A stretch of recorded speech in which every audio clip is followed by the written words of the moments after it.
में सोमवार को गर्म दिन महसूस हुआ। तेज धूप निकलने से पारा भी बढ़ा। आज राजधानी में आंशिक बादल छाए रह सकते हैं और सर्दी हवाएं भी चल सकती हैं। मौसम विभाग ने दिल्ली में बारिश का अलर्ट भी जारी किया है।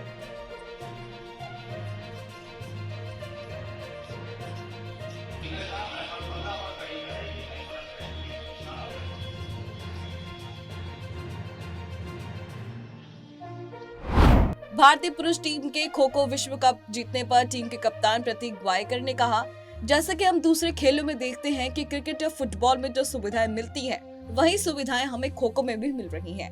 ये देखकर मुझे बहुत खुशी हुई। मुझे खुशी है कि खो खो आज इस स्तर पर पहुंच गया है। कल जब हमने मैच जीता तो मैं बहुत भावुक हो गया था। ये बहुत गर्व की बात है कि एक साधारण परिवार से आने वाला लड़का आज विश्व कप उठा रहा है। मैंने सोचा भी नहीं था। जब खो खो का ओपनिंग हुआ तो उसी टाइम मेरे गूज़बम्प्स थे पूरे बॉडी पे कि ये क्या देख रहा हूँ मैं। इतने सालों की मेहनत थी, 24 साल से खेल रहा हूँ खो खो में। तो मैंने देखा था बहुत सारे ऐसे चीज थी कि पहले खो खो क्या था और आज क्या है।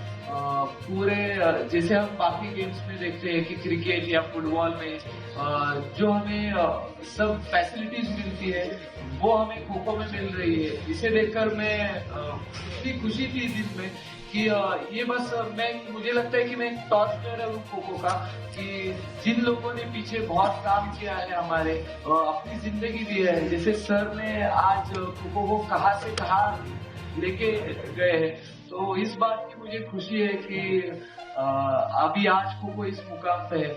और कल जब हम मैच जीते तो मुझे लगता है कि मैं इमोशनल था बहुत। पूरे दिन भर में इमोशनल था कि एक जो सामान्य कॉमन फैमिली से जो लड़का आ रहा था आज वो विश्व कप उठा रहा है, तो ये बहुत प्राउड फीलिंग है। और ये मुझे सब खो खो की वजह से मिला और तो प्राउड फीलिंग हो रहा है मुझे अभी कि यस हम विश्व विजेता के पद पर पहुंच गए हैं। आर्जिकर बलात्कार हत्या मामले में दोषी संजय रॉय को आजीवन कारावास की सजा सुनाए जाने पर भाजपा नेता शहजाद पूनावाला ने कहा, क्या पूरा न्याय हुआ है? लगता है कि बहुत सारी चीजों को टीएमसी सरकार और पुलिस द्वारा शुरू में मैनिपुलेट किया गया था, जिससे केस कमजोर हो गया। ममता बनर्जी से अपेक्षित था कि बेटी को न्याय दिलाओ, लेकिन वो सबूत मिटाओ, सच की आवाज दबाओ और किसी तरह बलात्कारी को बचाव में लगे थे। देखिए, निर्णय आर्जिकर मामले में आया है, पर क्या पूरा न्याय हुआ है? क्या क्लोजर मिला है? ये तो केवल हर व्यक्ति, हमारी अंतरात्मा, समाज जो जागृत हुआ था इस भयंकर रेप के बाद, माता पिता और प्रोटेस्टिंग डॉक्टर्स बता पाएंगे। लगता है कि बहुत सारी चीज़ों को मैनिपुलेट किया गया था शुरुआत में टीएमसी की सरकार और पुलिस के द्वारा जानबूझकर, ताकि केस कमज़ोर हो। हमने देखा कि कैसे एविडेंस को मिटाया गया। हमने देखा कि प्रोटेस्टिंग डॉक्टर्स को कैसे धमकाया गया। हमने देखा कि किस प्रकार से माता पिता को भी प्रेशर में लाने की पूरी कोशिश की गई। सुप्रीम कोर्ट ने बोला, माता पिता ने बोला, टीएमसी से अपेक्षित था, ममता दीदी से अपेक्षित था कि आप बेटी को न्याय दिलाओ, पर वो कर रहे थे सबूत मिटाओ, सच की आवाज़ दबाओ, किसी प्रकार से बलात्कारी बचाओ। और ये हर केस में आप पैटर्न देखिए, संदेश खाली में देखिए, शाहजहां के साथ, आर्जिकर में देखिए। तो आज इसीलिए हर एक व्यक्ति ये महसूस कर रहा है, उसकी अंतरात्मा कह रही है कि पूरा न्याय नहीं हुआ है। पूरा न्याय तभी हो सकता है जब जो लोग सत्ता में काबिज है, उन्होंने बेटी को न्याय दिलाने के लिए नहीं बल्कि बलात्कारियों को बचाने के लिए काम किया है, उनको जब सज़ा मिलेगी तभी पूरा न्याय हो पाएगा। मुझे लगता है ये हर एक व्यक्ति की अंतरात्मा आज इस वर्डिक्ट के बाद कह रही है। फोडा महासचिव सर्वेश पांडे ने कहा कि आर्जिकर की घटना का नेतृत्व फोडा ही कर रही थी। फोडा ने ही पूरे आंदोलन की शुरुआत की और उसका नेतृत्व किया। अभी जो फैसला आया है वह एक आश्चर्यजनक फैसला है। मेडिकल समुदाय इस फैसले से पूरी तरह से असंतुष्ट है। इसमें मृत्युदंड की सजा दी जानी चाहिए थी। ये जो आर्जिकर का इंसिडेंस हुआ था, इसको फोडा ने ही लीड किया था और फोडा ने ही शुरुआत की थी, पूरा आंदोलन लीड किया था। जो ये अभी डिसीजन आया है, ये तो हैरान करने वाला डिसीजन है।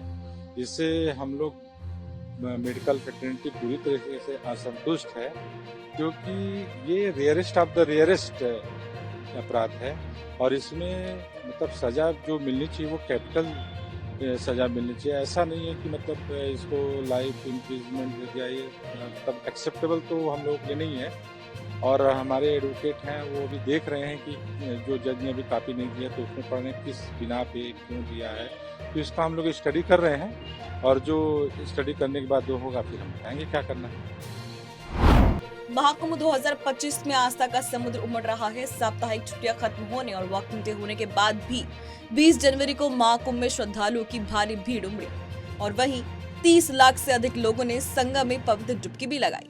संसार में सत्य और धर्म के लिए तप और तपस्या के बल पे अपनी प्रभुता और संप्रभुता और सुख प्रदान करने वाली माँ गंगा को प्रणाम करने के लिए आए। ये कुंभ मेला में नहाने के लिए और सबसे पहली बात यहाँ का प्रशासन और यहाँ का जो मतलब व्यवस्था है बहुत ही सुंदर है। मैं पहली बार कुंभ नहाने आया हूँ और गंगा जमुना सरस्वती का जो संगम होता है तो संगम देखने का सौभाग्य प्राप्त हुआ। माँ गंगा जी की आरती तो नहीं देख पाया मैं, लेकिन अभी जो है स्नान करके बहुत अच्छा लगा मुझे। गंगा मैया के दर्शन करके बहुत अच्छा लगा।